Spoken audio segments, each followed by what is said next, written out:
ಮಾಜಿ ಪ್ರಧಾನಿ H D Deve Gowda ಅವರ ಪತ್ನಿ ಚೆನ್ನಮ್ಮ ಅವರು ವಿಧಿವಶರಾಗಿ ಇವತ್ತಿಗೆ 11ನೇ ದಿನದ ಪುಣ್ಯ ಆರಾಧನೆ ಕಾರ್ಯಕ್ರಮ ಏನು ನಡೀತಾ ಇದೆ. ಈ ಒಂದು ಕಾರ್ಯಕ್ರಮದಲ್ಲಿ ಗೀತ ನಮನವನ್ನು ಸಲ್ಲಿಸಿದಂತಹ ಶಿವ ಉಮೇಶ್ ಅವರು ನಮ್ಮ ಜೊತೆಗಿದ್ದಾರೆ. ಇಡೀ ದಿನ ಅವರು ಸಾಕಷ್ಟು ಗೀತೆಗಳನ್ನು ಹಾಡಿದ್ರು, ಅದರ ಮೂಲಕ ಅವರ ಭಕ್ತಿಯನ್ನು ಅವರು ಸಮರ್ಪಿಸಿದ್ದಾರೆ.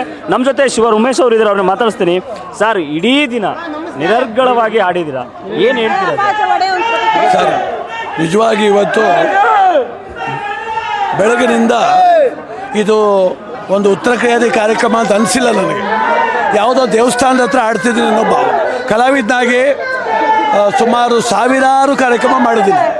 ಆದರೆ ಇವತ್ತು ಮಾತ್ರ ಲಕ್ಷಾಂತರ ಜನರ ಸಮಕ್ಷಮ ಇದು ಯಾವುದೋ ದೇವಸ್ಥಾನ, ಇದು ಯಾವುದೋ ದೇವತೆಯ ಪೂಜೆ ಅಂತ ನಾವೆಲ್ಲ ಆಡಿದೀವಿ ಸರ್. ಚೆನ್ನಮ್ಮನವರು, ನಾವು ದೇವೇಗೌಡರು ಕರ್ನಾಟಕಕ್ಕೆ ಗೊತ್ತು, ವಿಶ್ವಕ್ಕೆ ಗೊತ್ತು. ಆದರೆ ಚೆನ್ನಮ್ಮನವರೇನು ಅಂತೇಳಿ ಇತ್ತೀಚೆಗೆ ನಮಗೆ 11 ದಿವಸದಿಂದ ಈಚೆಗೆ ಗೊತ್ತಾಯಿತು.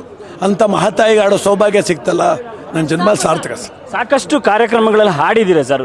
ಈ ಕಾರ್ಯಕ್ರಮ ಯಾಕೆ ಅಂತಂದರೆ, ಈ ರೀತಿಯ ಒಂದು ಪುಣ್ಯ ಆರಾಧನೆ ಕಾರ್ಯಕ್ರಮದಲ್ಲಿ ಗಣ್ಯರದೆಲ್ಲ ಭಾಳಷ್ಟು ಕಾರ್ಯಕ್ರಮಗಳು ನೀವು ಅಟೆಂಡ್ ಮಾಡಿರ್ತೀರ. ಆದರೆ ಇಲ್ಲಿನ ಜನಸಾಗರ ನೋಡಿದ್ರೆ ಏನು ಅನಿಸುತ್ತೆ ಸರ್? ನಾನು ನೋಡಿದ ಮಟ್ಟಿಗೆ ನಾನು ಸುಮಾರು 30 ವರ್ಷದಿಂದ ಆಡ್ತಿದ್ದೀನಿ ಸರ್. ಸುಮಾರು ಗಣ್ಯಾತಿ ಗಣ್ಯರ ಕಾರ್ಯಕ್ರಮಕ್ಕೆ ಹೋಗಿದ್ದೀನಿ. ಇವತ್ತು ಏನು ಜನಸ್ತೋಮ ಇತ್ತೋ ಅದರಲ್ಲಿ 10% ನಾನು ನೋಡಿಲ್ಲ. ನಾವು ಅಂದ್ಕೊಂಡಿದ್ದೋ 1 ಗಂಟೆ ಕಾರ್ಯಕ್ರಮ ಮುಗೀತದೆ ಅಂತ. ಇವತ್ತು 5 ಗಂಟೆ ಆದರೂ ಕೂಡ ನೋಡಿ ಈಗಲೂ ಇನ್ನೂ ಆಡಬೇಕಂತ ಕೇಳ್ತಿದ್ದಾರೆ. ನಾನು ಬೆಳಗ್ಗೆ 10 ಗಂಟೆಗೆ ಶುರು ಮಾಡಿದ್ದು, 10 ಗಂಟೆಯಿಂದ ಸತತವಾಗಿ ಈಗ 4:15 ತನಕ ಆಡಿದ್ದೀವಿ. ಈಗ ಮತ್ತೆ 7 ಗಂಟೆಯಿಂದ 10 ಗಂಟೆ ತನಕ ರೇವಣ್ಣ ಸಾಹೇಬ್ರ ಮನೆ ಹತ್ರ ಹರಿಕತೆ ಇದೆ. ನಾವು ಕಲಾವಿದರಾಗಿರೋದ್ರಿಂದ ರೆಸ್ಟ್ ಬೇಕು, ಅದೇ ಮಾಡಿ ಸಂಸ್ಬೇಕು. ಅಭಿಮಾನ ಅಂದರೆ ಊಟ ಮಾಡ್ದಣ ಅಂತ ಕೇಳೋದು ಅಭಿಮಾನ. ನೀನು ಹೆಂಗಾರ ಸಾಯಿ ಆಡು ಅಂತ ಕೇಳಿದ್ರೆ ಅಭಿಮಾನ ಅಲ್ಲ. ಇರಬೇಕು ದಯಮಾಡಿರಬೇಕು ಅಲ್ವಾ ಸರ್? ಬೆಳಗ್ಗೆ ನೋಡಿದ್ರೆ ದಯಮಾಡಿ ಸಂಜೆ ಆಡು. ಲಾಸ್ಟ್ ಕೊನೆಯದಾಗಿ ಸರ್, ಮತ್ತೆ ಈ ಇಷ್ಟೊಂದು ಜನ ನೋಡಿದ್ರೆ ಚೆನ್ನಮ್ಮ ಅವರ ಪ್ರೀತಿ ಜನಗಳಲ್ಲಿ ಕಾಣಬಹುದಾ? ಖಂಡಿತ ಸರ್. ಬೆಳಗಿನಿಂದ ನೋಡಿದೆ ಸರ್. ಇಲ್ಲಿ 10 ಸಲ ಹೋಗಿ ದರ್ಶನ ಮಾಡಿದ್ದಾರೆ.